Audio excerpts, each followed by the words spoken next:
कौशल्या माँ कह रही हैं, बेटा शायद सूर्य भगवान के निकलने से भी प्रकाश ना हो सकता है कि सूर्य आ गए हो फिर भी प्रकाश ना हो सकता है। कौशल्या माँ कह रही हैं कि सूर्य निकल आए फिर भी प्रकाश ना हो, ये हो सकता है, पर मेरे भरत के अंदर राम के प्रति कपट हो ऐसा नहीं हो सकता। मेरे भरत तेरा प्रेम बड़ा निश्चल है। भरत अब गुरुदेव के पास बैठे हैं, सभा लगी है। जानते हैं गुरुदेव क्या कह रहे हैं? सारी नगरी टुकुर टुकुर भरत की तरफ देख रही है। अब भरत जो निर्णय लेंगे वही निर्णय सर्वमान्य होगा। तब गुरु वशिष्ठ जी पर छोड़ा गया, गुरुदेव आप ही कहें। तब भरत जी ने कहा, तब श्री गुरु वशिष्ठ जी ने कहा कि देखो भरत, आपके पिता की आज्ञा का पालन करना आपका परम कर्तव्य है। एक भाई श्री राम पिता की आज्ञा मानकर वन चले गए, अब तुम पिता की दूसरी आज्ञा का पालन करके और सिंहासन को स्वीकार कर लो। तब गुरुदेव ने भरत जी से कहा, तब भरत ने कहा कि गुरुदेव एक बात बताओ, क्या कोई स्त्री वस्त्र के बिना पूरा श्रृंगार कर ले तो क्या उस स्त्री की शोभा होगी? गुरुदेव ने कहा नहीं।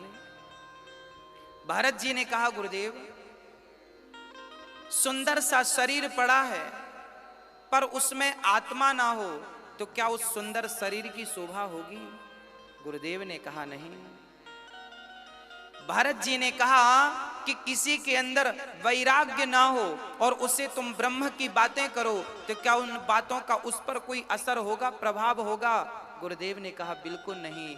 तब भरत जी ने कहा, प्रभु फिर तो भरत की आत्मा चित्रकूट में है, अकेला भरत तो यहाँ मुर्दे की तरह है। मैं राजा बन भी जाऊंगा तो क्या आप मुर्दे को राज तिलक कर देंगे?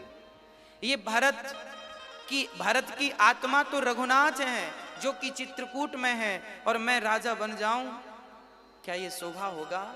गुरुदेव जब मेरी मां ने दशरथ जी से वचन मांगे कि 2 वचन पूरे कीजिए, तो गुरुदेव आपने ये क्यों नहीं कहा मेरे पिता से, ये क्यों नहीं कहा कैकेयी मां से कि पहले पहला वाला वचन पूरा होगा? कैकेयी ने पहला वचन क्या मांगा था? भारत को राज्य तिलक। राम को वनवास तो दूसरे नंबर का वरदान मांगा था कैकेयी ने। भरत जी ने कहा कि आपने गुरुदेव मेरी मां से ये क्यों नहीं कहा कि कैकेयी पहले तुम्हारा पहला वरदान पूरा होगा, पहला वचन पूरा होगा, बाद में तुम्हारा दूसरा वचन पूरा होगा? पर गुरुदेव आपके होते हुए पहले दूसरा वचन पूरा हो गया।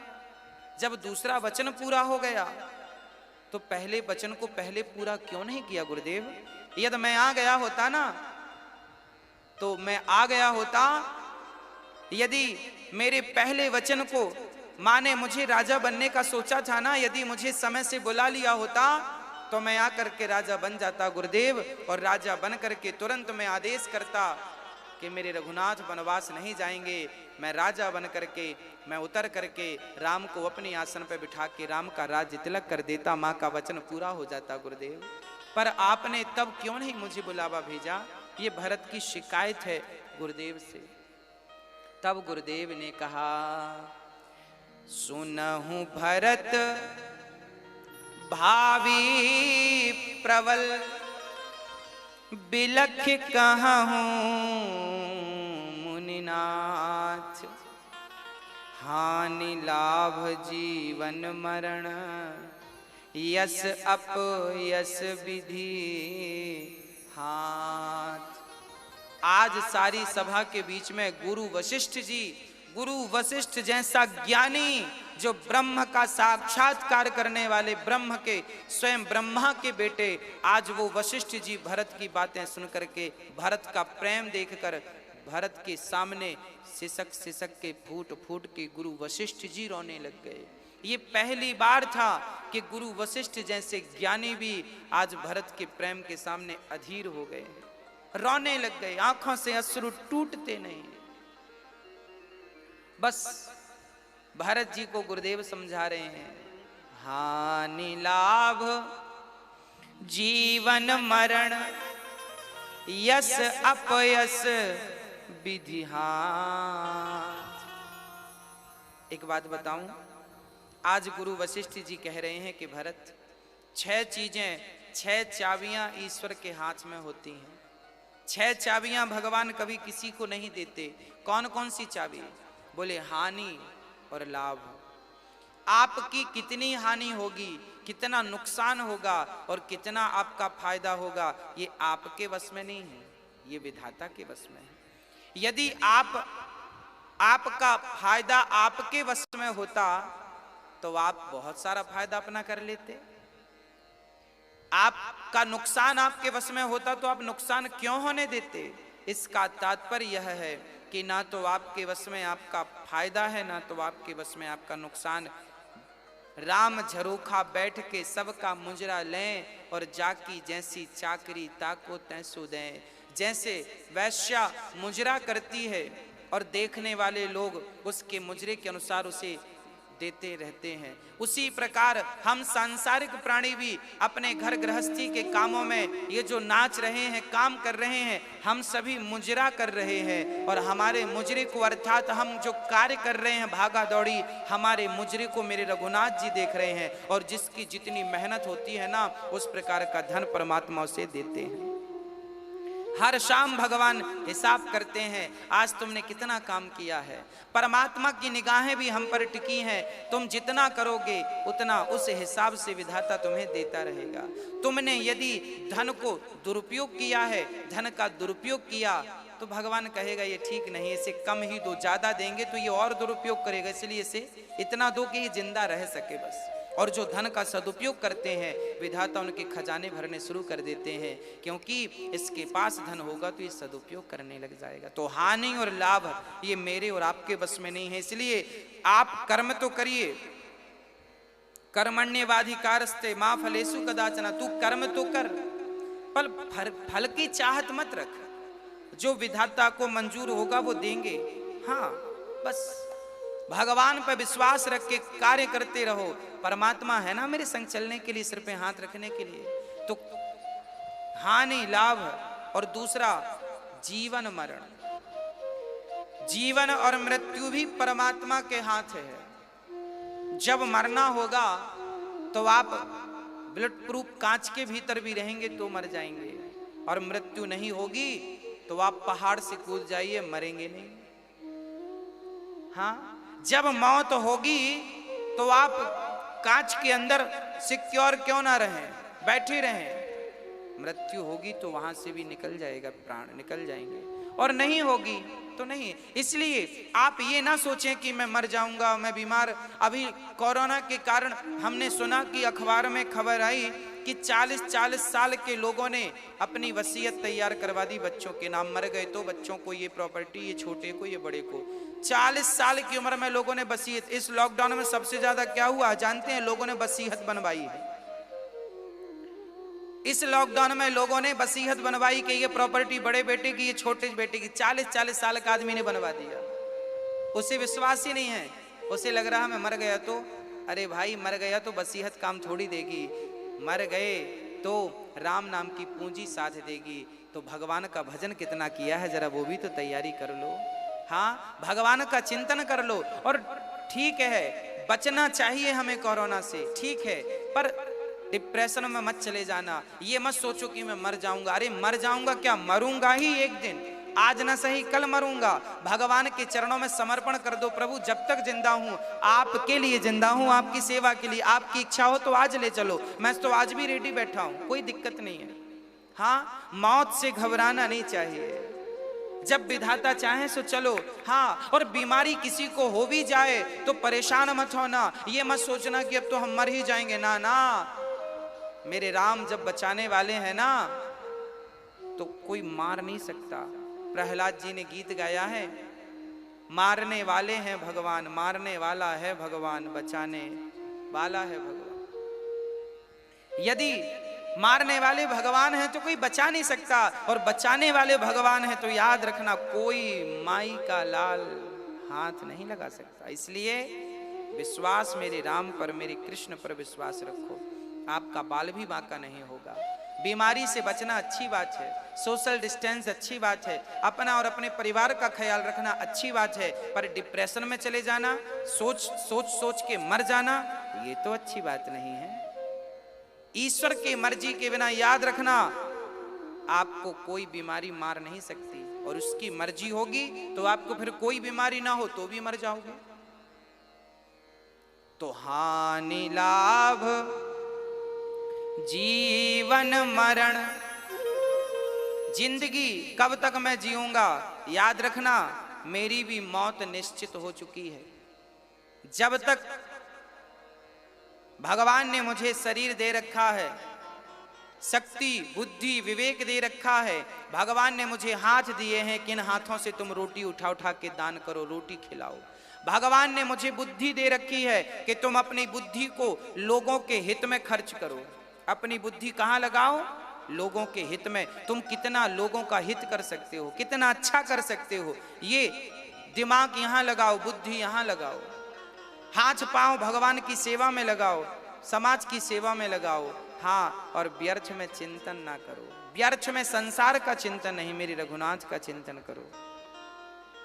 जब मृत्यु होगी मर जाएंगे, डरना किस बात का, इसलिए कोई डरिएगा मत। और याद ये भी रखिएगा कि समय के पहले कोई मर नहीं सकता।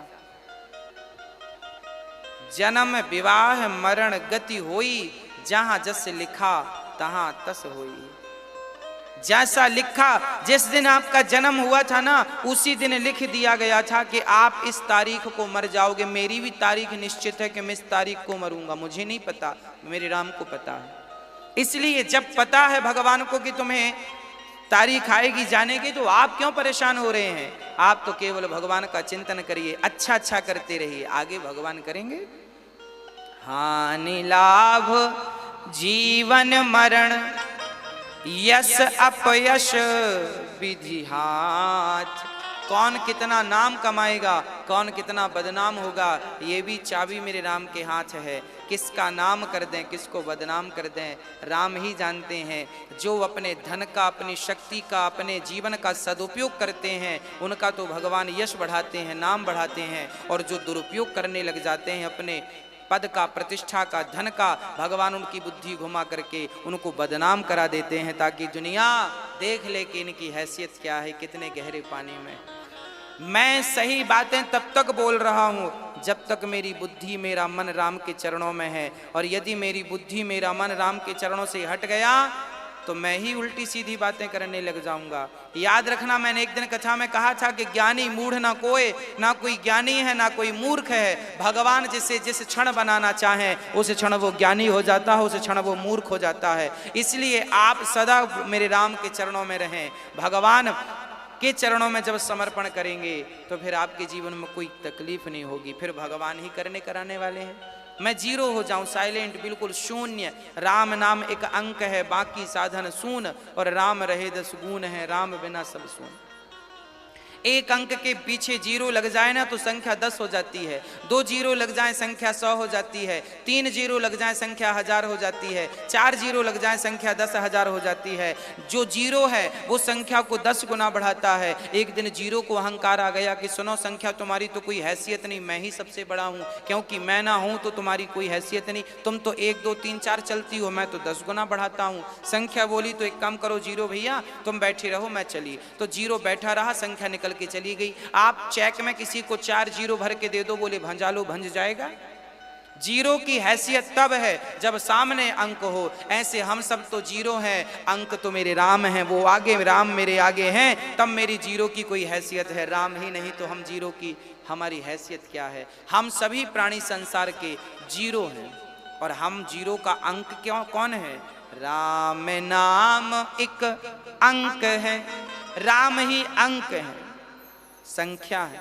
और हम राम की संख्या के पीछे रहें, अर्थात राम के पीछे जीरो बन के रहें, तब तो 100 हो जाएगा। और यदि ज़्यादा आगे आगे चलोगे ना तो संख्या के आगे भी जीरो हो, उस जीरो का भी कोई अस्तित्व नहीं होता।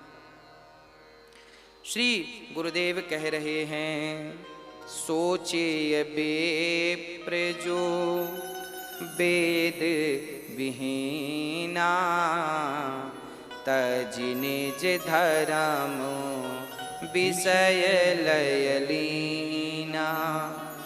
सोचिए नृपति जो नीति न जाना, जेहि न प्रजा प्रिय प्राण समाना। सोचिए बयसु कृपन धनवानु, जो न अतिथि शिव भगति सुजानु। सोचिए शूद्र विप्र अवमानी, मुखर मान प्रिय ज्ञान गुमानी। सोचिए पुनीपति वंचक नारी, कुटिल कलह प्रिय इच्छाचारी। सोचिए बटु निज व्रतु परिहराई, जो नहीं गुर आयसु अनुसराई। सोचिए ग्रही जो मोह बस, करहि कर्म पथ त्याग। सोचिए जति प्रपंच रत, विगत विवेक विराग। गुरु वशिष्ठ जी कह रहे हैं, भरत जी आप क्यों सोच रहे हैं? कौन सोचेगा फिर? बोले सोचें विप्र जो वेद विहीना, जो ब्राह्मण वेद से च्युत होकर के और भोगों में लगे हुए हैं, विषयों में लगे हुए हैं, वो ब्राह्मण सोचें। देखिए गुरु वशिष्ठ जी कहते हैं कि उन लोगों को विचार करना चाहिए जो ब्राह्मण कुल में पैदा हो के वेद ना पढ़ करके, शास्त्रों को ना समझ करके केवल विषयों में लगे हैं। ऐसे ब्राह्मणों को सोचना चाहिए कि तुम क्या कर रहे हो। सोचे कौन? बोले वो राजा सोचे, विचार करे जो अपनी प्रजा को पुत्र की तरह, प्राणों की तरह प्रेम नहीं करता, वो राजा सोचे। तुम क्यों सोच रहे हो भरत? हाँ, सोचे कौन? जो राजा प्राण की तरह अपने प्रजा से प्रेम नहीं करता। सोचिए पुनीपति वंचक नारी, वो नारी सोचे जिसने अपने पति को ठुकरा करके पर पुरुष से संबंध रखे हैं, वो नारी सोचे। तुम क्यों सोच रहे हो? सोच किसे रखना चाहिए? कौन सोचे? ऐसी स्त्रियां सोचें जो अपने पति को छोड़कर पर पुरुष से नेह करती हैं।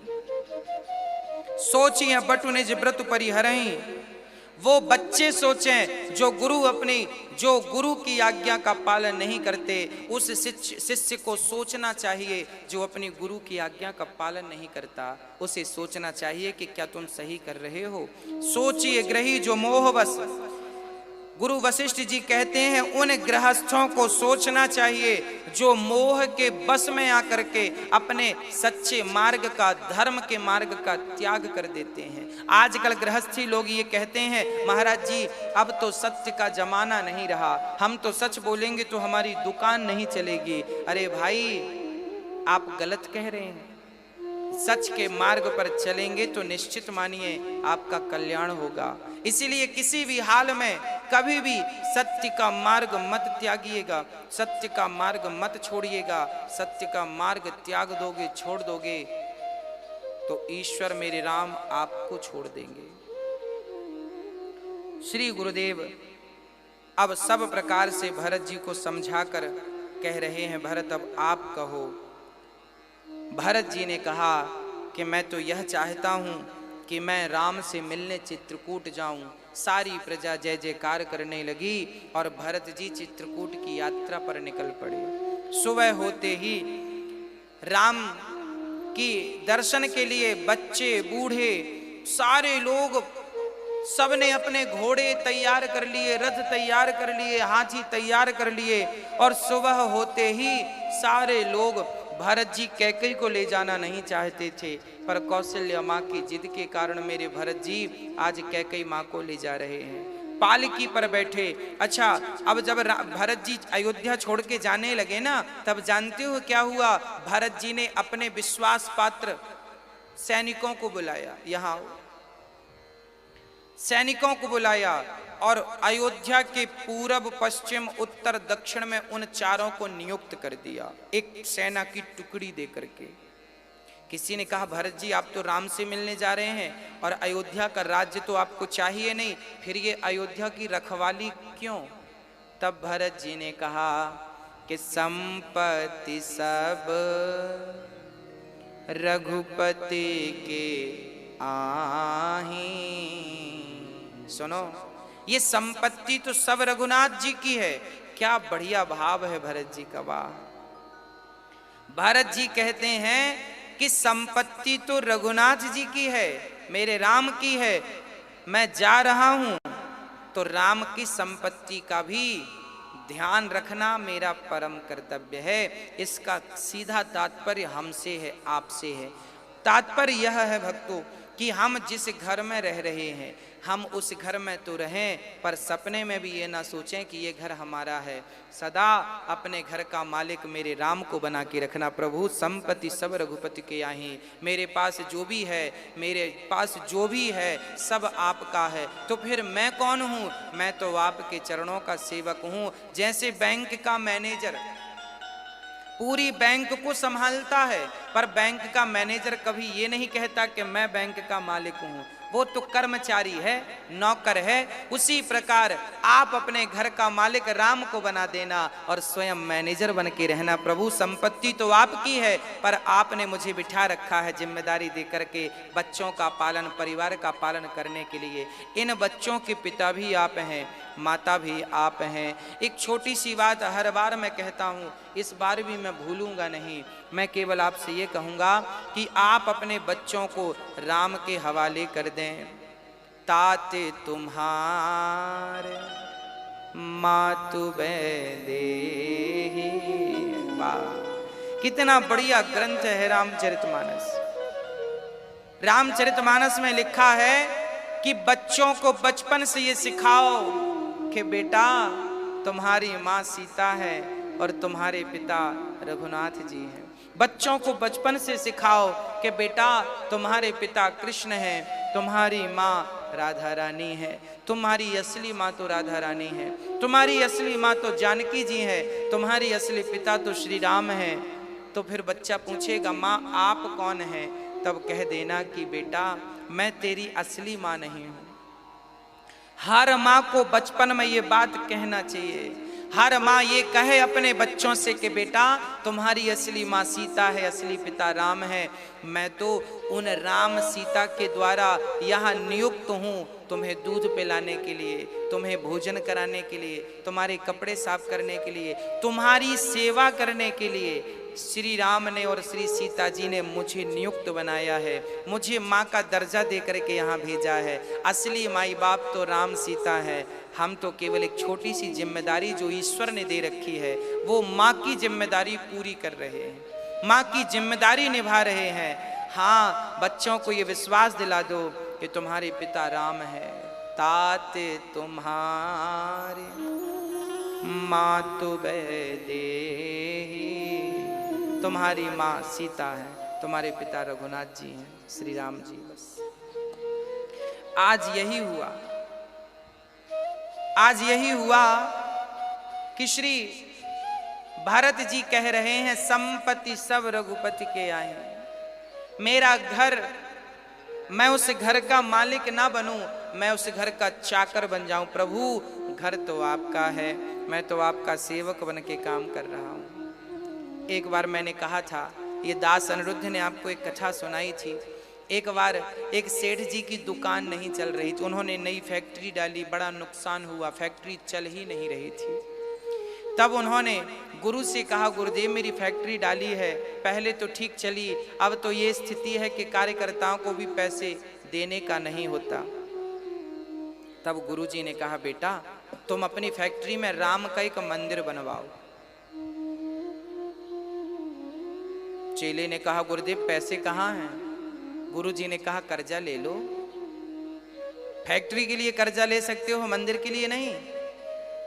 ठीक है, छोटा सा मंदिर सही, जरूरी नहीं है कि आप आलीशान करोड़ों का बनाएं। 2000, 5000, 10,000 का भी छोटा सा मंदिर बन सकता है, स्थान तो है। बढ़िया छोटा सा मंदिर बनवाया और गुरुदेव ने कहा बेटा अभी तुम छोटे हो ना, पैसे कम है ना, छोटा सा मंदिर बना लो। छोटा सा मंदिर बनाया, 2-5 हजार के खर्चे पे राम लक्ष्मण सीता को बिठा दिया। और जानते हो सेठ जी ने राम से कहा राम जी आज से इस फैक्ट्री के मालिक आप हैं, हिसाब किताब आप संभालिएगा, ये रही आपका। अब राम के चरणों में रजिस्टर रखा गया, जो भी आता तो हाजिरी राम की, प्रभु संपत्ति आपकी है, फैक्ट्री आपकी है, मालिक आप हैं, हम सब आपके कर्मचारी। कौन आया हाजिरी लगाई, कौन नहीं आया हाजिरी लगाई। सबको राम से चरणों से स्पर्श करा के पैसे दिए जाने लगे। आज भी वो आदमी है और आज भी वो फैक्ट्री है भक्तों। ये सतयुग त्रेता द्वापर की नहीं, अभी की घटना है। उस आदमी की फैक्ट्री ऐसी चली कि एक फैक्ट्री से कम, उस व्यक्ति ने कम से कम 15-18 फैक्ट्रियां बनाई और सारी फैक्ट्रियों का मालिक भगवान को बनाया। प्रभु मैं तो आपका कर्मचारी हूं, नौकर हूं। हाँ, तो जो आप करते हैं मालिक बनकर, भगवान कहते हैं अब तुम ही मालिक हो तो अपना तुम ही संभालो। और जब भगवान को आप मालिक बना देते हैं, अरे भाई सामान्य सी बात है कि आप रास्ते में सबसे आगे आप चलेंगे तो रास्ता बताने की जिम्मेदारी आपकी हो जाएगी, सब आपके पीछे हैं। और आपने अपने से बड़ों को आगे कर दिया तो अब आप पीछे हो, बड़े जिस रास्ते पे ले जाएं चलते जाना। तो राम को आगे कर दो, उनके पीछे पीछे आप चलते जाओ। तात तुम्हारो मात वैदेही, हम सबके माई बाप राम कृष्ण, राम और सीता है और हमारा घर भगवान का है, सब उन्हीं का है। यहाँ तक कि अरे भाई जो लोग कहते हैं ये मेरा है वो मेरा है, जरा ये तो बताओ क्या ये शरीर आपका है? जरा हाथ रख के बताओ क्या ये शरीर आपका है? जब मरोगे ये पड़ा रह जाएगा, ये भी तो तुम साथ लेना जा पाओगे। तो इन हाथों से, शरीर से जो कमाया है तुमने, क्या वो साथ जाएगा? नहीं ना। इसलिए ये सपने ना देखो कि ये सब तुम्हारा है। संपत्ति सब रघुपति के आही, संपत्ति सब मेरे रघुनाथ जी की, सारी संपत्ति रघु समर्पण, सब कुछ भगवान मेरे राम के चरण समर्पण। बस बेटा आपका, बेटी आपका, परिवार आपका, सब आपका। मैं कौन? अरे मेरा भी शरीर, मेरा भी मन, मेरा भी बुद्धि, सब कुछ प्रभु आपकी है। बस सब आपका है, बस आप हैं एक जो सिर्फ मेरे हैं, बाकी कुछ नहीं मेरा। ये समर्पण है, ये प्रेम है। अब श्री भरत जी महाराज समर्पण करके राम को, लोगों को लगा के कि भाई जरा संभालिएगा, और चल पड़े भरत जी। बनसिय राम समुझी मन माही, सानुज भरत पाया देहि जाहि। श्री भरत जी जब चले हैं, सारे लोग रथ पर बैठ बैठ के चले हैं, सारे लोग रथ पर बैठ के, माँ कौशल्या पालकी पर, सुमित्रा माँ पालकी पर, गुरु वशिष्ठ जी रथ पर चढ़कर जा रहे हैं। सारे लोग अपने अपने वाहन से जा रहे हैं, परंतु जानते हैं सबको राम ने आगे, सबसे आगे गुरु वशिष्ठ जी हैं, उनके पीछे माता रानी है कौशल्या, सुमित्रा माँ कैकेयी, उनके पीछे सुमंत्र जी हैं, उनके पीछे प्रजा है, और उन सबके पीछे भरत जी महाराज पैदल यात्रा कर रहे हैं। सारे लोग तो रथ पर, हाथी पर, पालकी पर सवार हैं, पर धन्य है मेरे भरत, पैदल जा रहे हैं। किसी ने भरत जी से कहा, भरत जी आप सब लोग हाथी पर जा रहे हैं, घोड़े रथ पर जा रहे हैं, और आप राम से मिलने पैदल जा रहे हैं। तब भरत जी ने कहा, जिस रास्ते पे मेरे राम पैदल चले हैं उस पे ये भरत भला पालकी पे बैठ के कैसे जाएगा। जब जब जब माँ कौशल्या को ये बात पता चली कि भरत पीछे आ रहा है वो भी पैदल, तो तुरंत माँ ने अपनी पालकी रुकवाई कितना प्यार था। कैकेयी माँ राम से बड़ा प्रेम करती थी और कौशल्या माँ भरत से बड़ा प्रेम करती थी। कौशल्या ने रथ रोका, अपनी पालकी रुकवाई और भरत को पीछे से बुलाया, बेटा भरत जरा आना। भरत जी आए। माँ क्या हुआ? माँ ने कहा बेटा तुम क्यों पैदल चल रहे हो? माँ ने भरत जी के चरणों को देखा तो भरत जी के चरणों में छाले पड़ चुके थे। पहली बार भरत जी पैदल चले हैं। और जब भरत जी महाराज से माँ ने कहा बेटा भरत तुम्हें पैदल नहीं, तुम्हें रथ पर चढ़ना होगा। तब माँ ने जब जिद की तब भरत जी रथ पर चढ़ गए और रथ पर चढ़ के चलते हैं। तात चढ़हूं रथ बलि महतारी, हाँ यही प्रिय परिवार दुखारी। हे भरत सारा परिवार दुखी है, तुम पैदल चल रहे हो ना। महतारी अर्थात माँ कौशल्या ने कहा बेटा रथ पर चढ़ जाओ। सारे लोग पैदल चलने लगेंगे और चलते चलते जब राम जी अब भरत जी महाराज चले तो तमसा प्रथम दिवस करिवासु। पहली रात राम जी ने भरत जी ने पहली रात राम जी ने तमसा नदी पर विश्राम किया था तो भरत जी भी वहीं पर विश्राम करने लग गए। अब अयोध्या से चले तो तमसा तट पर सारे लोगों ने पड़ाव डाला, सबकी कुटिया बनाई गई, प्रजाजन ने कुटिया बनाई, कार्यकर्ताओं ने। कौशल्या माँ कुटिया पर हैं, सारे लोग अपने अपने कुटिया पर रहने लगे और वहां पर भरत जी रात भर बैठे रहे। पूरी प्रजा जागती रही क्योंकि अयोध्या की प्रजा को पता था कि पिछली बार यहाँ हम सो गए थे तो हमें राम छोड़कर चले गए थे, अब की बार हम सो गए तो कहीं भरत हमें छोड़कर ना चले जाएं, कहीं राम से फिर वियोग ना हो जाए। इसलिए अवध की सारी प्रजा सोई नहीं, बच्चों से लेकर बूढ़े तक जागते रहे। देखो तो जरा क्या मंजर रहा होगा वो, क्या दृश्य रहा होगा वो, जब राम के लिए सारी प्रजा रात रात जाग रही है। कोई खाता है तो कोई खाता ही नहीं। कोई लिखा है गोस्वामी जी ने कि भरत जी पानी भी नहीं पी रहे हैं। हाँ, तमसा नदी के तट पर जब रात विश्राम हुई, सुबह हुई, फिर चले और जब चले तो चलते चलते फिर जब शाम हुई तो कहां पर रुके?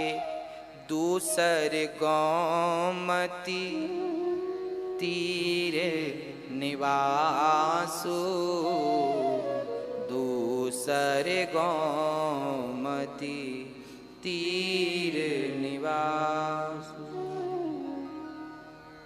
गोमती नदी के तट पर दूसरी रात्रि भरत जी ने विश्राम किया और गोस्वामी जी लिख रहे हैं पय आहार फल असन एक निसि भोजन एक लोग, करत राम हित नैम व्रत परिहरि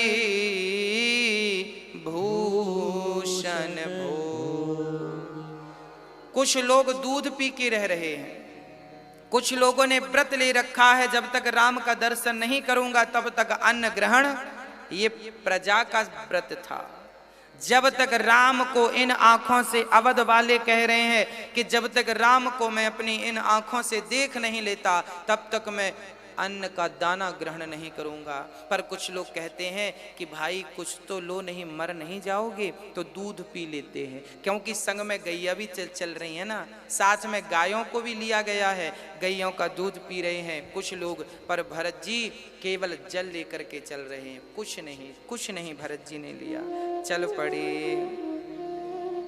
और जैसे ही गोमती नदी से आगे पहुंचे तो जानते हैं कहां पहुंच गए?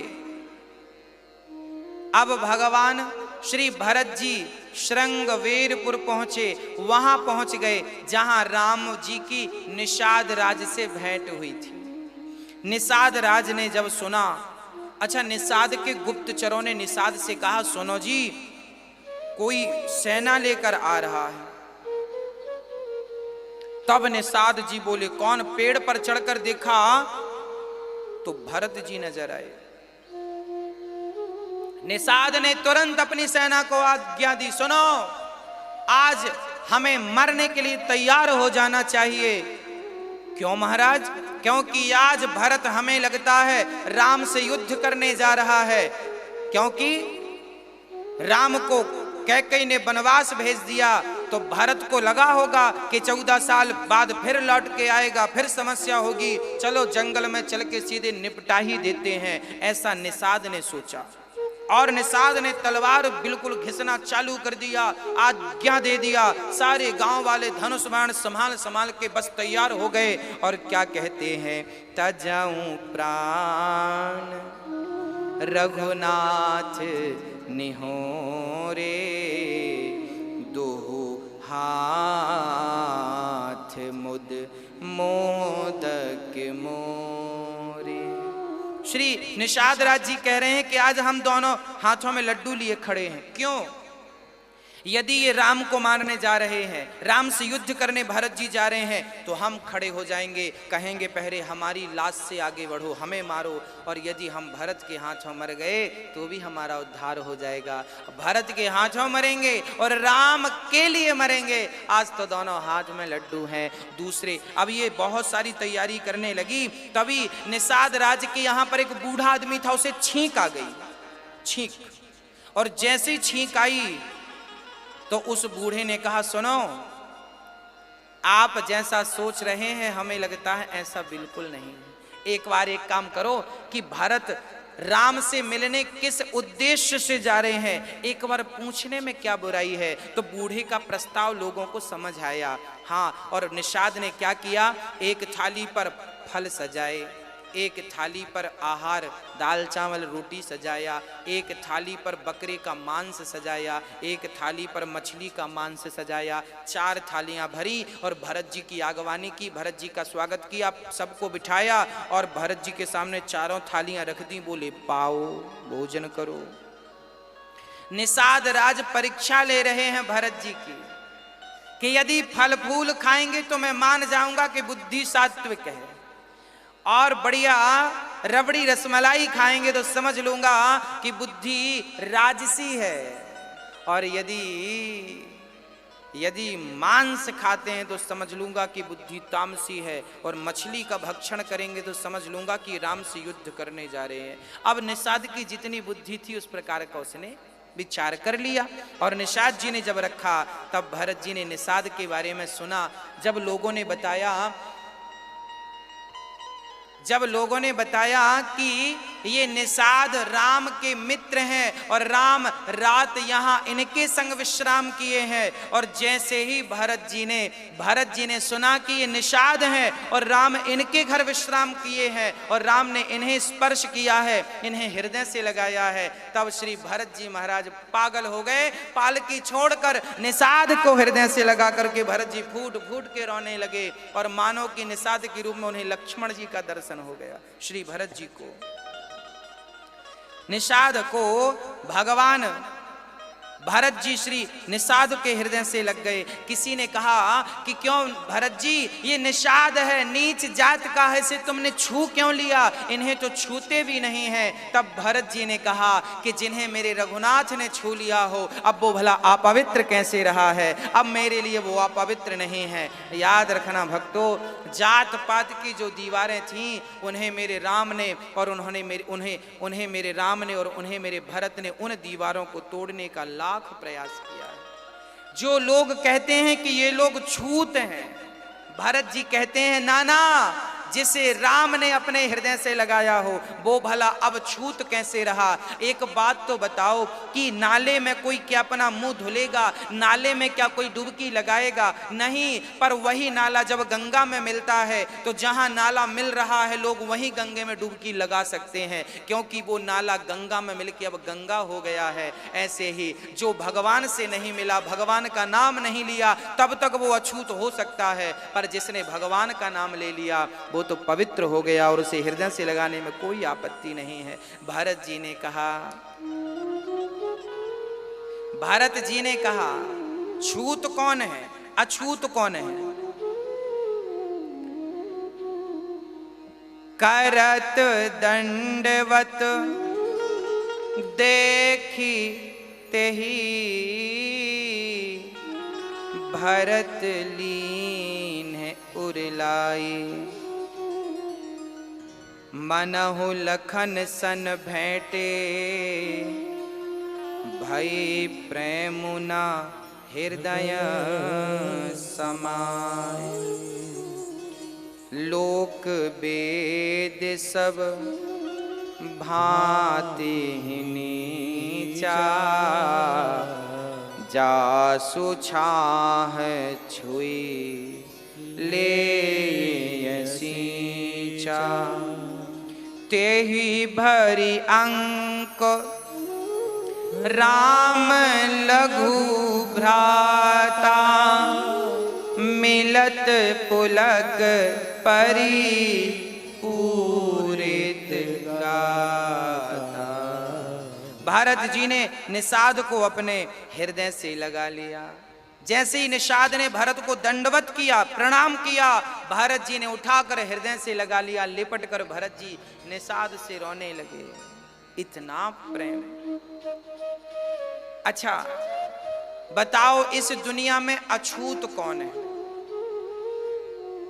हमारे भारत में जात पात की बड़ी दीवारें खड़ी हैं। राम ने तो खड़ी नहीं की, हमारे शास्त्रों में तो कोई दीवारें नहीं खड़ी हैं। लोगों ने अपनी मन मर्जी से खड़ी कर रखी हैं, तो हम क्या करें? राम ने तो निषाद को गले लगाया, भरत ने निषाद को गले लगाया। ये निषाद आदिवासी कोल भील थे, आज हृदय से लगकर पवित्र हो गए। हाँ, ये सौभाग्य तो बड़े बड़े ऋषि मुनियों को ना मिला जो निषाद को मिल गया। धन्य हो निषाद जी, धन्य हो। अछूत कौन है, आज मैं इस पर 2 मिनट की चर्चा करूंगा। अछूत किसे कहते हैं? नीच कौन है? अछूत कौन है? आज स्पष्टता से सुन लीजिए।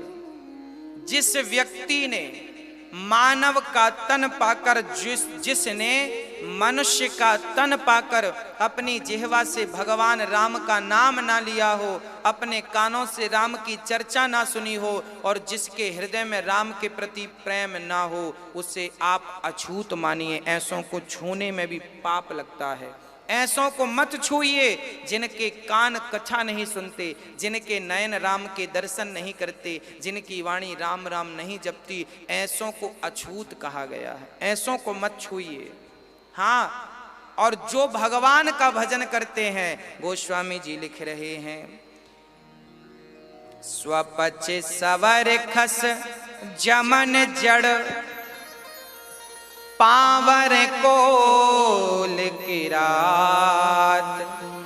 राम कहत पावन परम होत भुवन विख्यात। स्वपच मूर्ख और पावर, चांडाल, सवर, खस, यवन, कोल और किरात, ये जातियां गोस्वामी जी गिना रहे हैं। कई लोग ना रामचरितमानस की कुछ चौपाइयों का दुरुपयोग करते हैं। कुछ लोग हमारे आदिवासी भाइयों को वो चौपाइयां दिखाते हैं, देखो इसमें क्या लिखा है। इसमें लिखा है कि तुम छोटे हो, तुम अलग हो। गलत चौपाइयां मत दिखाइए, अर्थात चौपाइयों का अर्थ गलत मत करिए। यदि आप अर्थ गलत कर देंगे किसी भी शब्द का, तो अर्थ गलत हो जाएगा। अब देखिए, यहां गोस्वामी जी लिख रहे हैं, मैं आपको बताऊं, अयोध्या कांड का 194 अयोध्या कांड का 194वां दोहा देखिएगा। यदि आपके घर रामचरितमानस है तो 194 194 दोहा में क्या लिखा है? गोस्वामी जी ने लिखा है, स्वपच सवर खस जमन जड़ पावर कोल किरा। आदिवासी हो, कोल हो, भील हो, कोई भी हो, कोई भी जात का हो, छोटी से छोटी और बड़ी से बड़ी जात का क्यों ना हो, यहाँ गोस्वामी जी लिख रहे हैं कि राम कहत पावन परम, किसी भी जात का प्राणी क्यों ना हो, एक बार उसके मुंह से राम निकल जाए तो वो पवित्र हो जाता है, भगवान के धाम को चला जाता है। एक नाम से हर जात पवित्र हो सकती, यहाँ लिखा है। कोई जात पात की दीवार नहीं खड़ी की हमारे गोस्वामी जी ने और हमारे ग्रंथों ने, ये संसार के लोगों ने उनका अर्थ का अनर्थ कर करके और खड़ी कर दी। ये चौपाई, ये दोहा जरूर देखना चाहिए लोगों को। भगवान गोस्वामी जी कितना बढ़िया लिख रहे हैं। कोई आश्चर्य नहीं है, भगवान शबरी कौन थी? शबरी सवर जात की थी। शबरी के हाथ का कोई ऋषि मुनि पानी नहीं पीते थे, पर धन्य है मेरे राम कि जिनके हाथ का कोई पानी नहीं पीते थे, उनके हाथ के भगवान ने भोजन किए और बेर खाए, उनके हाथ से बेर खाए, उन्हें हृदय से लगाया, उन्हें माँ कहकर संबोधित किया। इतना प्यार, इतना लाड़ भला कौन कर सकता? क्या राम के अंदर ये जातवाद थी? ना, हम लोगों ने अपनी मूर्खता बस खड़ी कर ली दीवारें और लड़ते जा रहे हैं, लड़ते जा रहे हैं। जो भगवान का नाम जपता है ना, वो किसी भी जात का है, वो पवित्र है। जो मेरे रघुनाथ से प्रेम करता है, वो किसी भी जात का क्यों ना हो, वो पवित्र है। अरे भाई, रैदास भक्त मोची जाति के थे, जूता सिलते थे। उनके घर आकर के बड़े बड़े ब्राह्मण भोजन करते थे और रैदास के चरणों की धूल उठा उठा के मस्तक पर रखते थे। हाँ मेरी माँ, रैदास जैसे महान भक्तों की चरण धूल बड़े बड़े ब्राह्मणों ने मस्तक पर धारण की है। कहते हैं जो भगवान से जुड़ जाता है ना, वो पवित्र हो जाता है। इतना पवित्र होता है कि उनके दर्शन से तीनों लोक पवित्र हो जाते हैं। अरे भाई, रैदास भक्त जब गंगा स्नान करने जाते थे ना, तो उनके स्पर्श से गंगा माँ पवित्र हो जाती थी। इतनी महिमा लिखी है रैदास भक्त की। रैदास मोची थे, जूता सिलते थे, जूते की छोटी सी दुकान पर गंगा भी पवित्र होती थी रैदास के स्नान से। हाँ, ये दीवारें हम लोगों ने खड़ी कर रखी हैं, गिरा दीजिए। जो भजन करता, जो मेरे राम का है वो मेरा है। हाँ, जो राम का नहीं है ना, फिर वो मेरा नहीं है, फिर वो कोई भी हो। जो राम का नहीं, वो मेरे काम का नहीं। जो राम का है वो मेरा है। हाँ, जिसका रिश्ता राम से है, जिसका संबंध राम से है, उसका संबंध मुझसे भी है। और जिसका संबंध राम से नहीं, उसका संबंध, उससे मैं संबंध रख के क्या करूंगा? अरे भाई, शराबी लोग शराबियों से संबंध रखते होंगे, जुआनी लोग जुआनियों से संबंध रखते होंगे, गंजेड़ी लोग गंजेड़ियों से संबंध रखते होंगे। भक्त तो भक्त से ही संबंध रखता है, वो दुष्ट से संबंध क्यों रखेगा? गोस्वामी जी ने किसी भी जात का, किसी भी व्यक्ति का अनादर अपमान नहीं किया, सबका आदर सत्कार करते हुए गोस्वामी जी आगे चल रहे हैं। अब जानते हैं क्या लिखा है। श्रृंग बेरपुर भरत दीख जब। अब जब श्रृंग बेरपुर को भरत जी ने देखा, निषाद राज जी ने घुमाया। श्रृंग बेरपुर भरत दीख जब, भेसने सब अंग शिथिल तब। सोहत दिए निषाद ही लागू, जनु तनु धरे विनय अनुरागु। जानते हैं क्या हुआ? जब निषाद राज ने बताया कि राम रात यहां रुके थे, भरत जी अब कंधे पे हाथ रख के, निषाद के कंधे पे हाथ रख के भरत जी चल रहे हैं।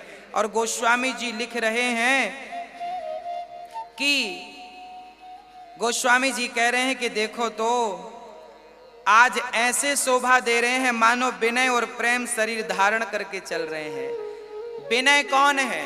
बोले निषाद राज विनय है, नम्र है, और प्रेम का स्वरूप किसका है? बोले भरत तो मानो साक्षात प्रेम के अवतार, प्रेम ही शरीर रूप में भरत जी के रूप में प्रकट, प्रेम ही हो गया हो, ऐसी हालत श्री भरत जी की। अब निषाद राज जी कह रहे हैं कि सुनो, आज उस दिन ना रात को मेरे राम इस पेड़ के नीचे सोए थे, ये देखो आज भी घास पड़ी है और यहाँ पत्ते पर, घास पर पत्ते बिछा दिए थे हमने तो कहा था हमारी कुटिया पर चलो, राम बोले ना ना, यहीं पेड़ की छांव पर राम सोए और यहाँ पर सीता जी सोई और लक्ष्मण जी और हम रात भर बात करते रहे राम के बारे में। जब भरत जी ने सुना ना कि मेरे राम इस पेड़ के नीचे सोए हैं, इस पेड़ की छांव पर राम सोए हैं, तो भरत जी उस पेड़ के नीचे जहां राम के चरण पड़े थे ना, वहां की धूल उठा उठा के भरत जी अपने माथे पे धूल राम के चरणों की रज धारण करने लगे और जहां राम सोए थे ना, वहां माथा पटक पटक के अपने आप को धिक्कारने लगे। कैकेयी मुझे मार क्यों नहीं दिया? जब मैं पैदा हुआ था यदि मार दिया होता तो मेरे राम को इतना दुख तो ना उठाना पड़ता कि घास के बिछौनों पर राम को सोना पड़ा। उस पेड़ की परिक्रमा करते हैं भरत जी और बार बार राम को याद कर करके, जानकी माँ को याद कर करके श्री भरत जी उनके चरणों की रज को माथे पर रख रख के बार बार रो रहे हैं। भरत जी एक पग चला नहीं जाता। अब तो भरत जी सोच रहे हैं, तब कौशल्या माँ को पता चला कि मेरे राम यहाँ सोए थे और भरत वहाँ से हटने को तैयार नहीं। तब कौशल्या माँ दौड़ी दौड़ी गई, बेटा भरत यहाँ आओ, बेटा भरत यहाँ आओ। भरत को कोई समझा सकता था ना, तो केवल कौशल्या माँ समझा सकती थी। कौशल्या माँ ही बेटा भरत फिर लिपट के रोने लगे। माँ, बचपन में मुझे मार क्यों नहीं डाला? माँ, कितना कष्ट उठाया मेरे राम ने, नंगे पांव इस जंगल में चल रहे हैं मेरे राम, और देखो यहाँ पर राम जी सोए हैं इस पेड़ की छांव पर। भरत जी का वर्णन मैं कैसे करूं, कैसे मेरी बात वहां तक पहुंचे, कैसे मैं स्वभाव को प्रकट करूं? भरत जी के उस दुख को कैसे कोई लिख सकता है और कैसे कोई व्यक्त कर सकता है? भरत जी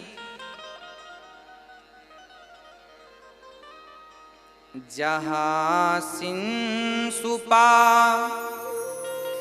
पुनीत तर रघुवर किय विश्राम, अति स्नेह सादर भरत कीन्यौ दंड प्रणाम।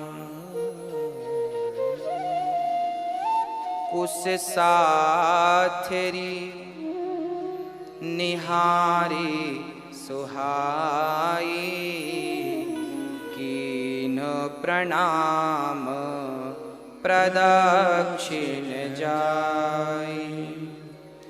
चरण रेख रज आँखिन ली आँखिन लाई, बनय न कहत प्रीति अधिकार। गोस्वामी जी कहते हैं वर्णन करते नहीं बनता, भरत राम की चरण रज में स्नान करने लग गए। कैकेयी कौशल्या माँ समझा रहे हैं और भरत जी अब वहाँ से चल पड़े हैं। रात वहाँ विश्राम हुई और सुबह सुबह पूरी सभा, पूरी प्रजाजन वहाँ से आगे बढ़े। और जब मेरे भरत जी आगे बढ़े ना, तो क्या हुआ? सारे लोग फिर पालकी पे चढ़ चढ़ के चलने लगे, पर वहाँ से भरत जी अब पैदल चलने लगे। जब पैदल फिर चले तो फिर निषाद राज ने कहा, भरत जी आप पैदल चल रहे हैं? तब जानते हो भरत जी ने क्या कहा? भरत जी ने कहा कि निषाद जी मैं तो पैदल चल रहा हूं, जबकि मुझे तो सिर के बल चल करके जाना चाहिए। मैं तो सिर के बल चलूं तो भी कम है। भरत जी कह रहे हैं, सिर भर जाऊं उचित अस मोरा, सबते सेवक धर्म कठोर।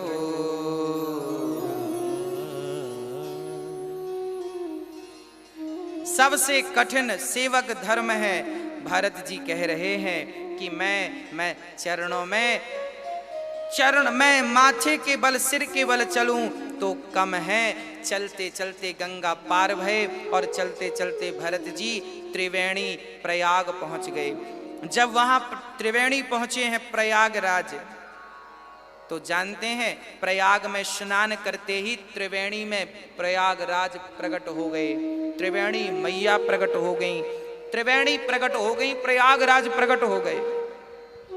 और प्रयागराज ने प्रकट होकर के भरत जी से कहा, भरत जी तुम्हारे प्रेम को देख करके आज हम सभी द्रवीभूत हैं, आज हमसे कोई वरदान मांगो, आज हम बहुत प्रसन्न हैं आपके प्रेम को देख करके। इतिहास गवाह है, जब तक सृष्टि रहेगी तब तक भरत के प्रेम को लोग याद करेंगे। प्रयागराज जी ने कहा, भरत वरदान मांगो। अब भरत जी चाहते तो यहाँ ये वरदान मांग सकते थे कि राम मेरे संग वापस आ जाए, मैं तो राम को लेने जा रहा हूं। पर भरत जी ने कहा, ना ना, मैं ये नहीं मांग सकता, क्योंकि मैं राम से मिलने के बाद ही ये बात करूंगा। छोटों को बड़ों पर अपनी बात मनवाने का दबाव नहीं बनाना चाहिए, शिष्टाचार है ये। भरत जी शिष्टाचार का भी पालन कर रहे हैं। प्रयागराज ने कहा, कुछ वरदान मांगो।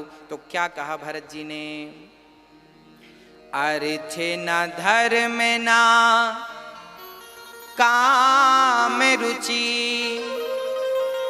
गति न चाहूं निर्वाण, जन्म जन्म रति राम पद, यह वरदान नया। भारत जी ने क्या कहा, अर्थ न। भारत ने अपनी बात शुरू। भारत जी कहते हैं, मुझे अर्थ नहीं चाहिए पैसा, क्योंकि भारत जी जान रहे हैं कि अर्थ ही अनर्थ की जड़ है। भारत जी जान रहे हैं कि अर्थ पैसों के लिए, राज सिंहासन के लिए ही तो मेरी माँ ने राम को वनवास भेजा है, इसलिए मुझे अर्थ नहीं चाहिए, क्योंकि अर्थ अनर्थ का कारण है। अर्थ न धर्म ना।